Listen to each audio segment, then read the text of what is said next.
raised female.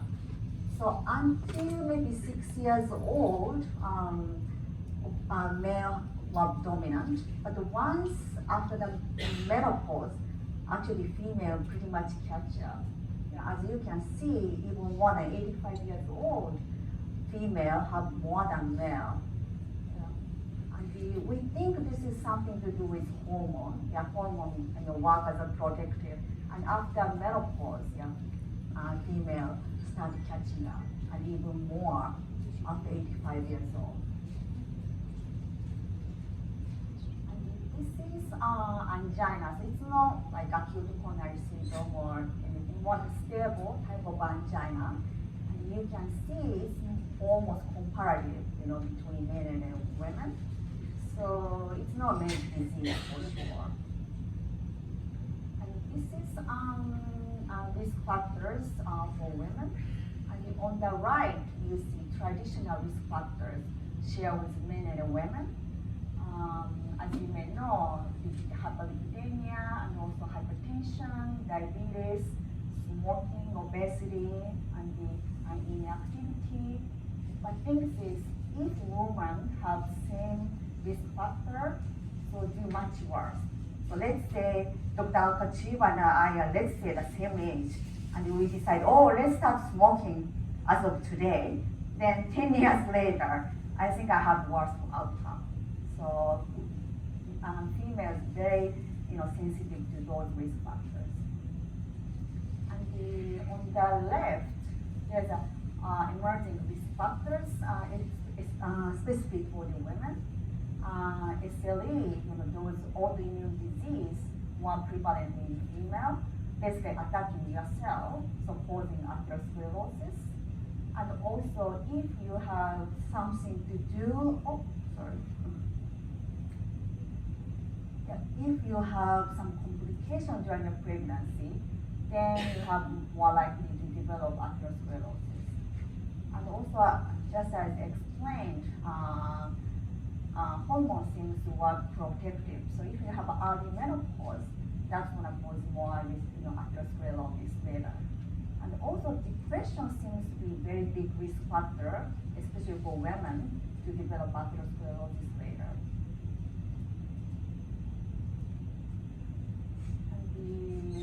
I got a ton of question about whether those hormone therapies protective to primary or even secondary prevention of cardiovascular mortality.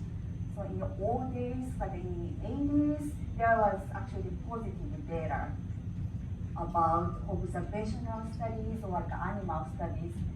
Everyone was excited, maybe hormone replacement therapy gonna change mortality and reduce the mortality. But after that, most of the study starts showing there's no benefit. And nowadays, they set some timing hypothesis, which is if you get a hormone therapy around the time of menopause, not like 10 or 20 years later, when you get really old, then there might be some benefit, but there's no consensus data.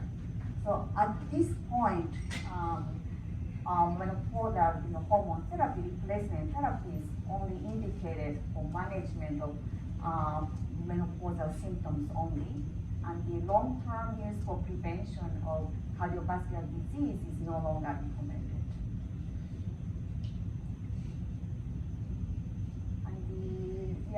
And women have actually non-specific symptoms. Everyone thinks for the heart attack, just a chest pain, but those upper parts share with men and women. So people may have shortened breath or some discomfort other than heart area. It can be arm, neck, shoulder, or jaw. But on top of that, female have more non-specific symptoms, like heartburn, the guard-like symptoms, or unusual tiredness, or dizziness, nausea, or cold sweat. So you shouldn't miss these non-specific symptoms in women. And because of those non-specific symptoms, females tend to have less with perfusion treatment. and also less likely to have guideline-directed medical therapy on discharge. And as Dr. Mukherjee mentions, actually cardiovascular disease is the top cause of the death in the women in the United States, much more than actually all cancers combined. How about the women know about this or not? And this is the data that if you are younger or you have lower social economic status, most likely you don't know about this. And the interesting is in even racial, Hispanic women, almost 1/3 of, 2/3 of them actually don't know about this fact. So we did some awareness of this fact. And this is one of our bright female fellow just sitting there and helping me about this event. And hope we can continue this kind of awareness event. So now I move on to female-specific ischemic heart disease. I want to start with coronary microvascular disease. So as you can see, this is a treadmill test, and there's a ST depression, so this is a positive treadmill test. And sometimes you can see defect in the nuclear image, but when we do angiogram, so this is actually pretty normal. I don't see any stenosis. So positive treadmill test or even nuclear test, but epicardial coronary is normal. So we call it a possible microvascular angina, or we are named cardiac syndrome X. Yeah. And there's a positive exercise stress test, but normal coronary artery angiogram. So there's still a lot of speculation. We don't know much about this disease, but most likely, on the left side, this is one you can see the angiogram, but there's so many actually structure under this coronary. So this is epicardial arteries you can see in the coronary angiogram, but there's a smaller vessel below it, and that also causes some endothelial dysfunction, or even increase in intima, and that's most likely cause those microvascular dysfunction. And how to diagnose it? It's a busy slide, and there's a fancy way to diagnose with PET scan or an MRI, which we don't have here. And these are the non-invasive way, and we even sometimes scan actually coronary artery through the surface echo. I'm from Japan, and we did a lot actually in Japan, but here people are more rich body habitus, I would say obese. Yes, it's really hard to detect just small coronary. It's like a 2 or 3 millimeter.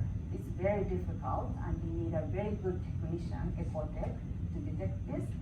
So realistically, this is invasive way to measure flow of the coronary. We have to put wire through the coronary and measure the reserve of the coronary. And if that reserve is slightly decreased, and we diagnose as a microvascular coronary disease. And it proved actually there's a worse outcome with this microvascular disease. So CFR, this is a reserve, is less than 2.0, then as you can see, more event. Yeah, so this is disease. People think this is just imaginary disease, female always complain about chest pain or something, but this is a real disease and have worse outcome. But treatment-wise, basically very multifactorial, maybe some atherosclerotic component, some spasm, and we don't know much about yet. So we start with anti-anginal therapy, just beta blocker and calcium channel blockers.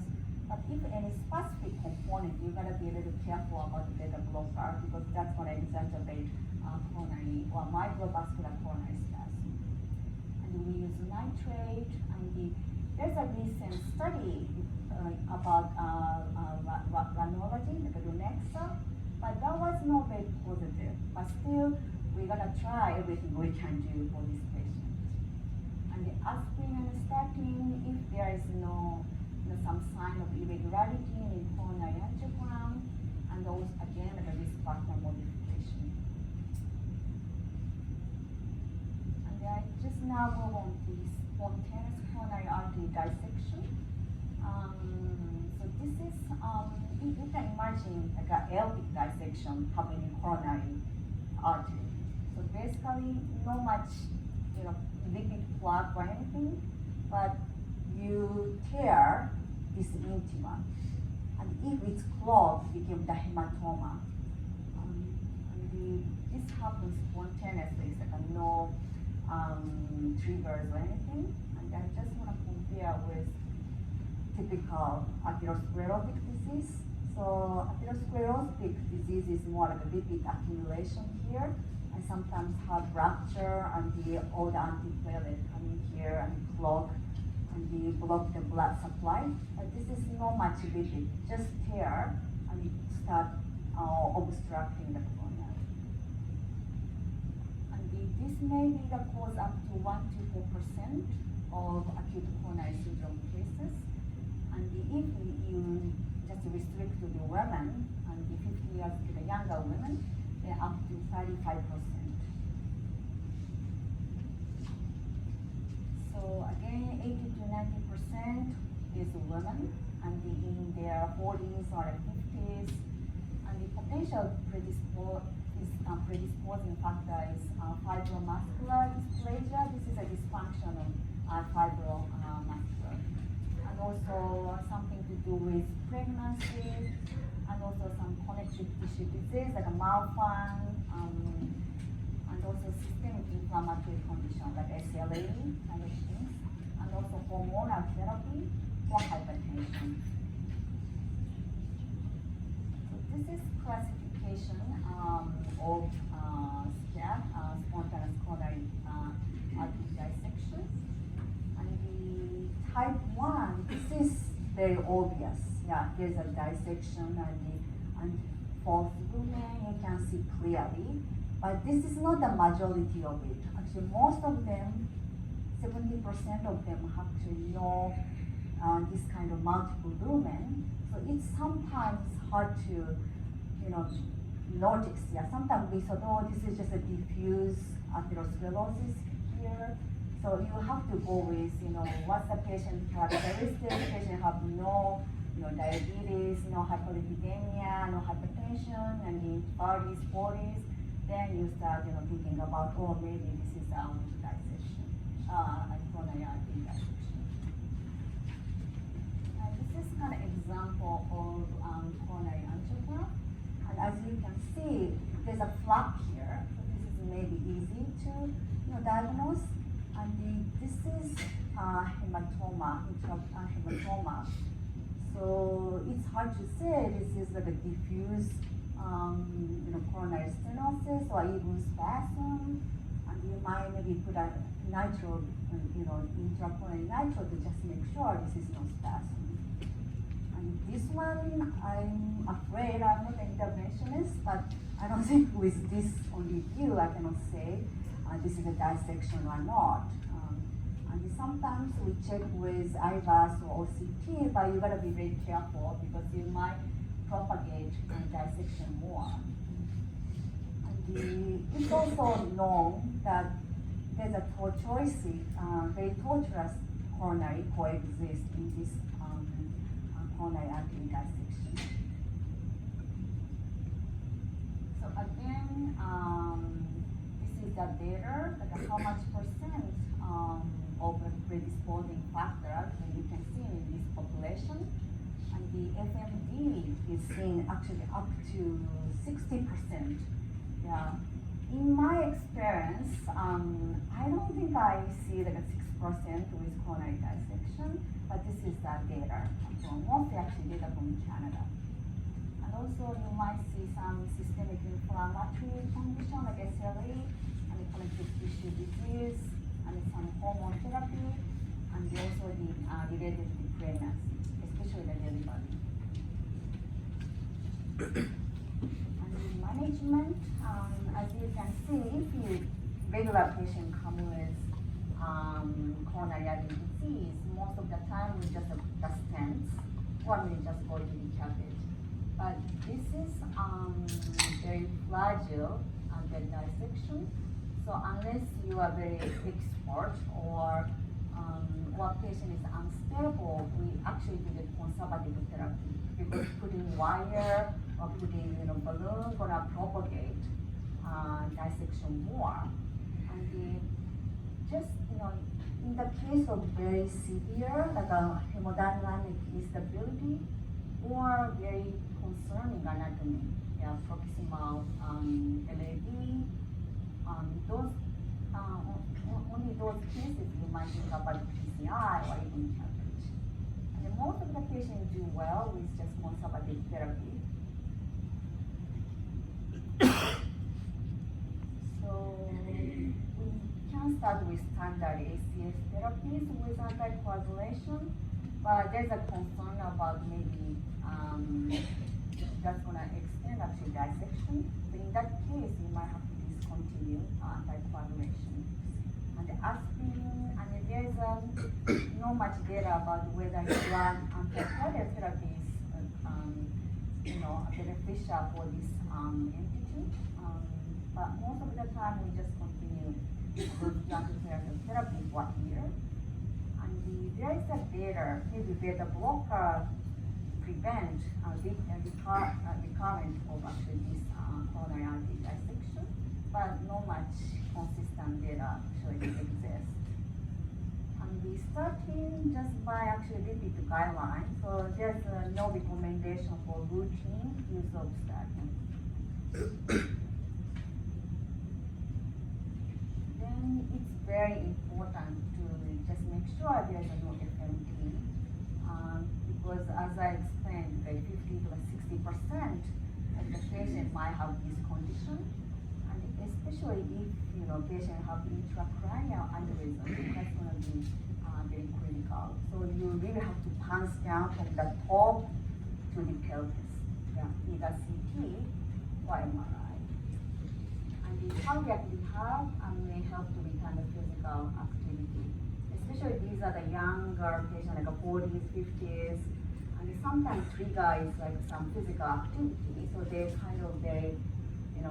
have the anxiety about whether if I can back to normal life, or I can do exercise again. So cardiac rehab is helpful. And also recommend if this happens during the pregnancy, then recommendation is against subsequent pregnancy. And the recurrent episode may be seen to 0 to 37%. And beta blocker can be protective, but we're not quite yet.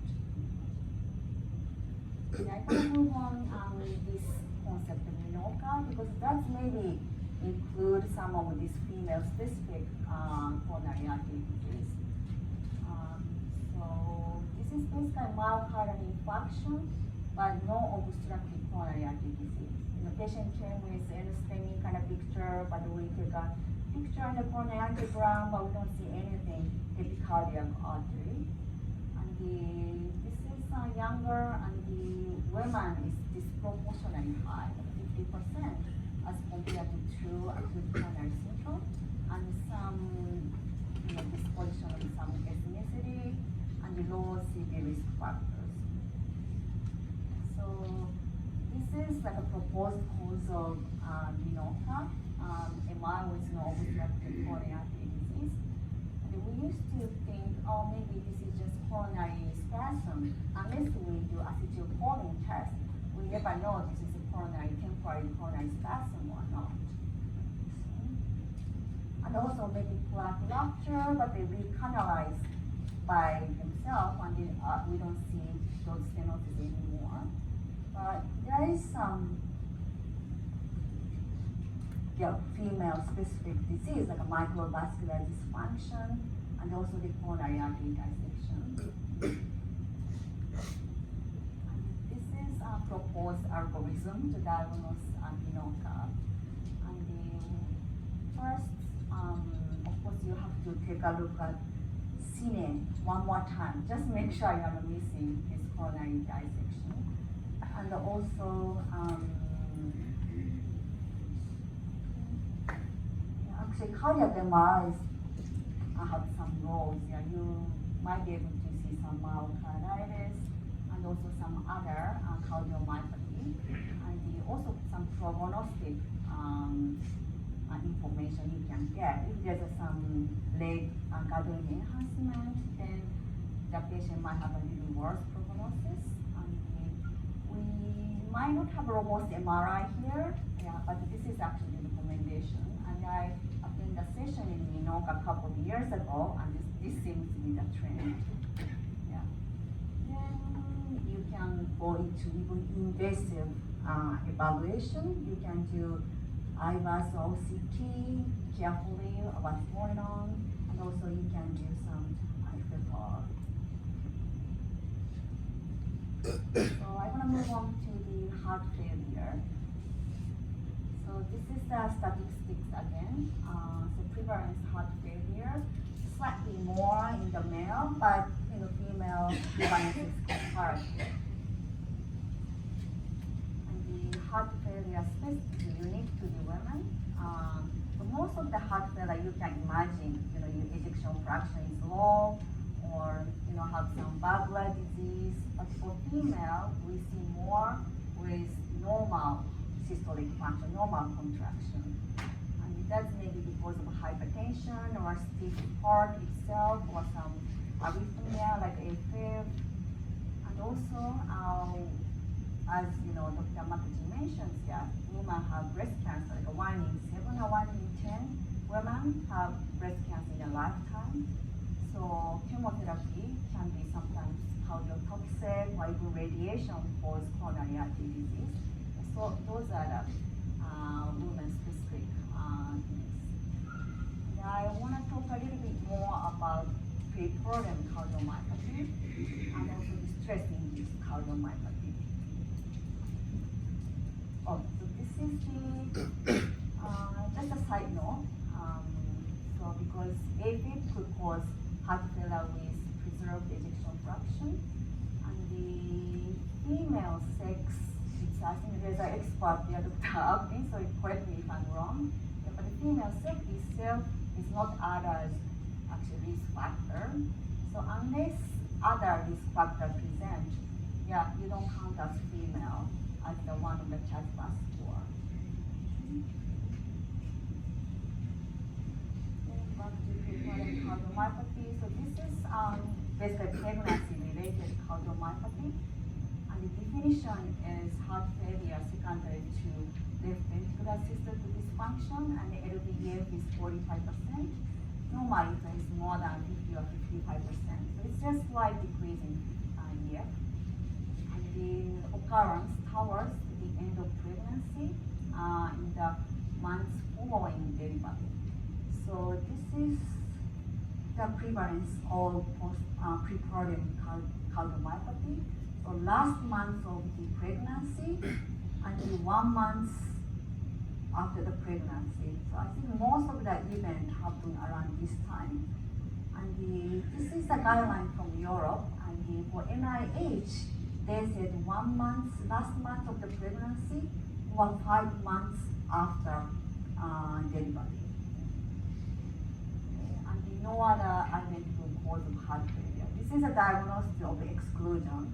So just make sure there's no coronary disease, which is actually tricky because most of the time these are very young female. We don't want to send to cath therapy if not necessary. So just if patient have some diabetes, or pregnancy-related diabetes or hypertension, then you might think of, and EF is very low, like a 20%, and any lesion or warm-watch abnormality to suspect, ischemic disease, you could consider those invasive, workup, but most of the time we might follow up echo and just make sure the function will recover. So basically, we don't know much about this, what's the cause of preprogram cardiomyopathy, but this is one of the proposed mechanisms. So prolactin fragment might cause endothelial and also direct cardiomyocyte damage, or part of placenta secretion might cause some endothelial dysfunction. We don't know much yet. And sometimes bromocriptine used as therapy, it's not quite established yet. So I just want to show proposed mechanism. And interestingly, actually there's some genetic predisposition. So especially African ancestry, patients have more prevalence as opposed to other parties, 1 in thousands, and in Japan it's like 1 in 20,000. So there seems to be some genetic predisposition, and also there are some overlap with dilated cardiomyopathy. So we don't know much about it, but this is the fact. And again, risk factor is African ancestry, and the higher maternal age, 30 years. In these days, I think 30 years is not high age to me, but like they said, this is a high age. And the pregnancy with multiple fetuses, and also pre-eclampsia or eclampsia during the pregnancy, or hypertension. And the treatment, just any pregnant woman, so just don't use ACE inhibitor or MRAs, and also like warfarin, especially the first semester, and also there's no data on it. But once they finish with delivery, you can use most of the things. And as for treatment, this is about prolactin. I think data from Germany. And if EF is low and also need almost ICU type of treatment, you can start a little bit higher dose of bromocriptine. But this is just proposed recommendation, and it's still class 2B.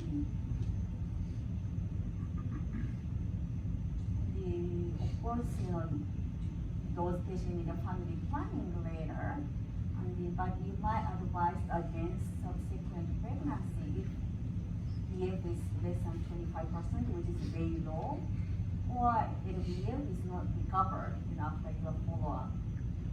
But most of the time, those women show up, oops, I have pregnant again, and you will have to deal with them. And if patients have those, low EF or not normalized EF, there's a high mortality for them. There's a lot of things not known. So what's the optimal therapy? What's the role of bromocriptine? And how long we have to continue those ACE inhibitor with a blocker after EF normalized? And also what's the role of the genetic testing? We have to do this everyone, or we have to do even the relatives, like HCM patient. We don't know much about those things. So now I move on to stress-induced cardiomyopathy. I think many of you guys know about this phenomenon. It's not uncommon. It's actually everywhere. So basically, acute, profound, but reversible LV dysfunction. But there's a known coronary artery disease, and mostly triggered by acute emotional or physical stress. So catecholamine surge may cause some type of cardiomyopathy. And very unique thing is 80% of the case, there's an apical akinesis, and the basal part is contracting hyper. So that's the reason why it has apical ballooning cardiomyopathy. And I'm going to explain about the Takotsubo. I'm from Japan, so this was actually Japanese. So it has Takotsubo cardiomyopathy, and also just a broken heart syndrome, because emotional things going to cause cardiomyopathy. So this is Takotsubo, basically octopus port, octopus trap. So you put this octopus trap in the ocean a day before, and this octopus like to stay inside of this small space, like a trap. Then we will actually trap all together. So that's the concept. And it just as if the same kind of shape. That's the name comes from. So initially, actually, originally reported by Dr. Sato from Japan. And this is actually how we love actually seafood. And he's from Hiroshima, which is here.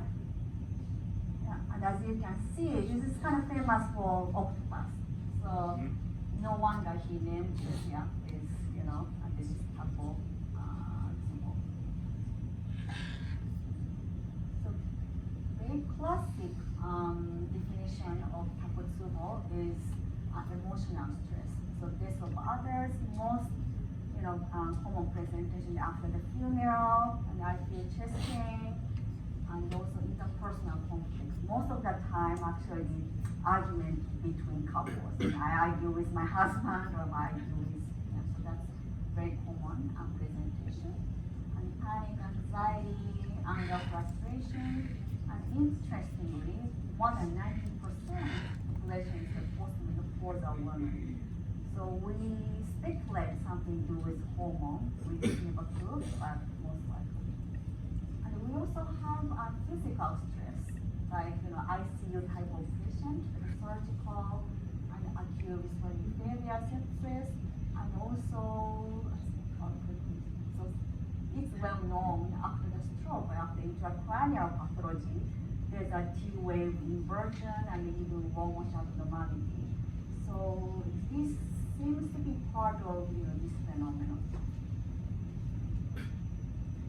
So prevalence is 1 to 2% of patients who present as if acute coronary syndrome, and if you limited the female, it's 6 to 8%, and again, more than 90% is post-menopausal women. And why? Honestly, we don't know, but maybe estrogen works cardioprotective until you hit the menopause, or maybe sensitive adrenergic receptor in the women, or women have like a low baseline catecholamine level. We are kind of tuning out at the baseline, but once something happens, we are very naive. So that's proposed mechanism, but we don't know. And this is typical labs and imaging, and EKG can be anything, just mimic as any type of acute coronary syndrome. But after 1 or 2 days, this is one of the typical takotsubo. You see like a T-wave inversion. It's the giant T-wave inversion broadly. This is kind of very typical takotsubo EKG. And the interesting thing is troponin leak is very minimum. You know, you see huge low motion abnormality, but troponin leak is sometimes less than 1. So that's actually typical takotsubo. And the 18% have typical apical low motion abnormality, but can be reverse type or biventricular takotsubo. And of course, this is diagnostic by exclusion, so you need a negative coronary angiogram.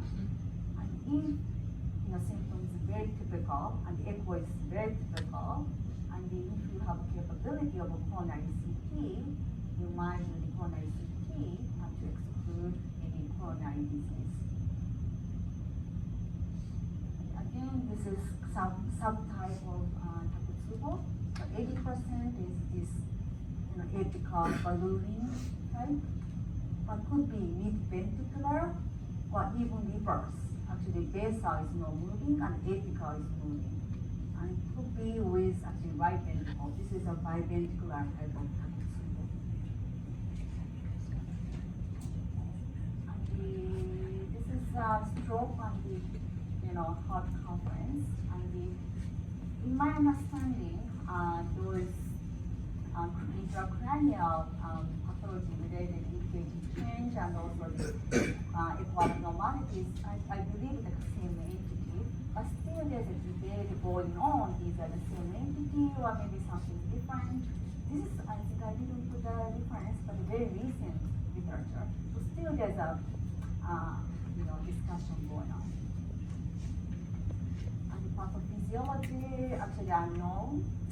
Most likely catecholamine doing something, but there's no consistent report for catecholamine level because it's very changeable.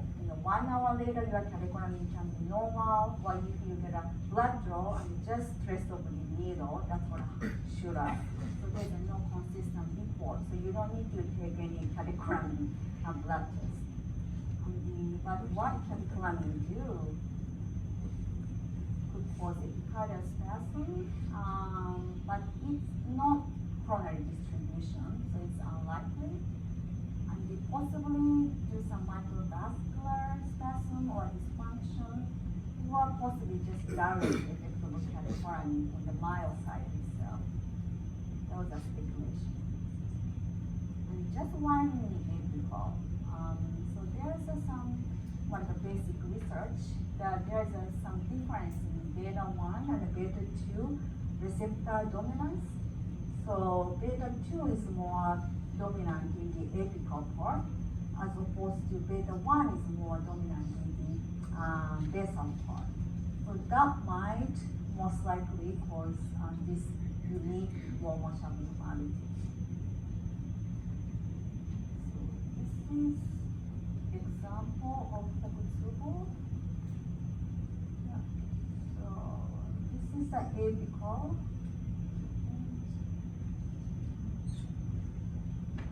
As Dr. Okajima explained, this is a thoracic echocardiogram. So we want to scan from the apical. So this is the apical, and this is the basal part of the left ventricle. As you can see, this part is contracting very well, as opposed to nothing contraction here. And that's even for some obstruction in the outflow, because this part is obstructing the outflow and causing the MR, just as if can happen.